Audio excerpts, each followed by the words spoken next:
Welcome back to another edition of the SVS Countermeasures training series. In this series, we're going to talk to you a little bit more about penetration and how the vendors will try to tell you how much penetration they can do with their systems, but we're going to explain it to you and show you exactly what they're doing. So when they tell you, I can penetrate this much steel, we're going to show you exactly what they're showing. And the reality is what they're telling you has no real practical application whatsoever. So the amount of steel they're saying that they can penetrate, like this right here, is 25 millimeters of steel.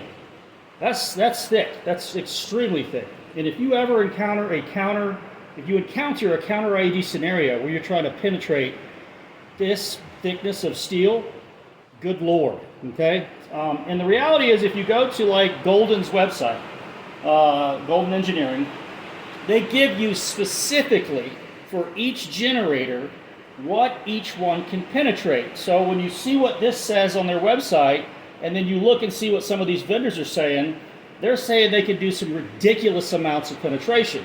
So how are they doing that? If Golden says it only penetrates to this amount, but the vendors are saying they can penetrate to this amount, what is it that they're actually doing? So we'll show you how they're doing that. So this is steel. It has a density, varying steels are going to be between 7.8 grams per cubic centimeter up to 8 grams per cubic centimeter. So it's a pretty dense material. Now in a comparison, this is about the thickness of steel that you'll see on a car. Now in single sheets and single levels, this is about 1 millimeter thick or a little bit less. It's actually 0.75 millimeter. There may be double sections of this, which is going to put you about 2.5, maybe 2 millimeters, somewhere in that range. And then if you're shooting from one side of the car to the other, you're just lining up all those different layers. But the reality is you may, in a combination of metal, on just a car, for example, get up to around 5 or 6 millimeter thickness. This thickness, 25 millimeter, you're never going to get to that. You're never going to be able to shoot through that with your system and actually get a good image on the back side. So how, again, are the vendors saying that with their system they can shoot through something like, here's another 25 millimeters of steel, they can shoot through 50 millimeters of steel? How are they doing this? Well, you got to look at the fine print on their website. Go to the website, and where they say that, typically most of them will put right underneath it that they were not using an XR150. You ain't penetrating this with an XR150. It is not happening. It will never happen. What they were using is an XRS3, and you'll see that in fine print. So you're going from 270 kV for an XRS3 to 150 kV for an XR150. So when they say I can penetrate some godly number of steel, what they're telling you first and foremost is they're using an XRS3 270 kV. All right? So the next thing is what are they imaging? I mean, how are they proving that they can see all the way through this? Well, this is where it gets interesting. This is lead. Lead is a very ridiculously dense material. It pretty much blocks X-rays. So what they do is they'll put on the back side of it a rod of lead. And all they're trying to do is to see a black line that shows that their X-rays were actually able to get through, and then you see this black line where X-rays were being blocked. This is ridiculous. This has no practical application to what you do in counter IED operations. So when you see this, when you see them say, I can penetrate this amount of steel or that amount of steel, they're imaging a super dense material on the backside that's blocking X-rays. Now, a real test, if they're going to be able to say, yeah, I can penetrate this much steel, why don't you penetrate and image a electrical blasting cap with aluminum shell? You do that, and then you'll impress us. And that's a realistic counter IED scenario of penetration. The reality is you will never image this through that thickness of steel. When you start getting up to 50 or 80 some odd millimeters of steel, this ain't happening, even with an XRS3. So the next thing we want to show you is what else they're not telling you in regards to how they're doing this penetration. Now, do you think they're taking, we'll go back to the XR150 because that's what most of us have.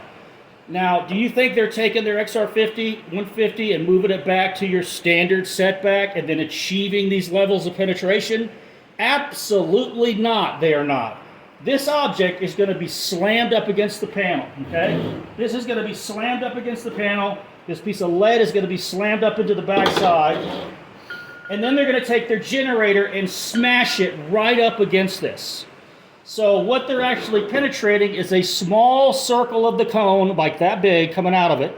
They focused all the X-ray energy in a little cone like this, and then they're imaging that lead on the backside, just a dark line going through it.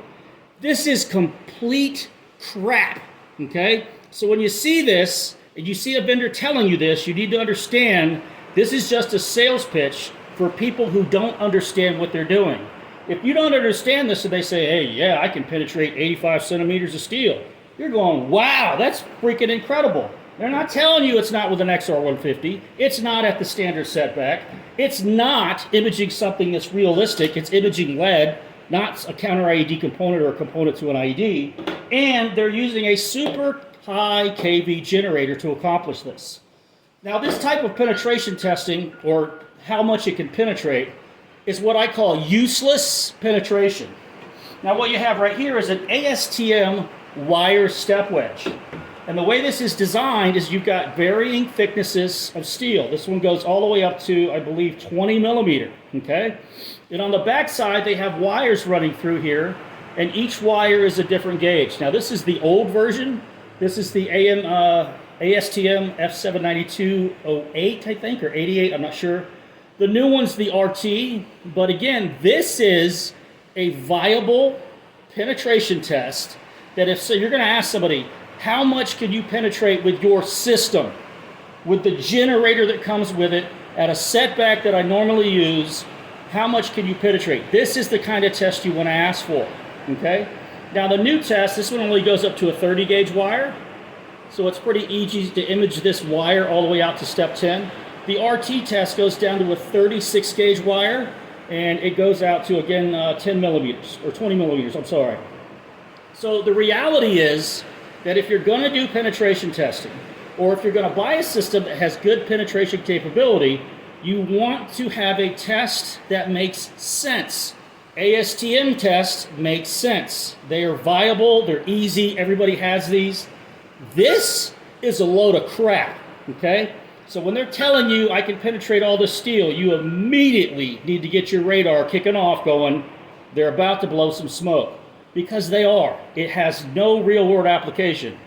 Wire step wedges are useful penetration, and they're what you need to use. And you should use ASTM. If you're overseas, they have the STP test piece. If you're not sure which one you can use or which one you can get your hands on, reach out to me, email me, whatever part of the world I'll tell you what type of step wedge they're using. But stop believing this. And you know what you need to do is you need to tell the vendors that's stupid. Because until you tell them that, they're going to keep doing this crap, and they're going to keep making it hard for us to improve our technology. We want to see this. I don't care about this. Hope you enjoyed another edition of SVS Countermeasure Training. Have a good night.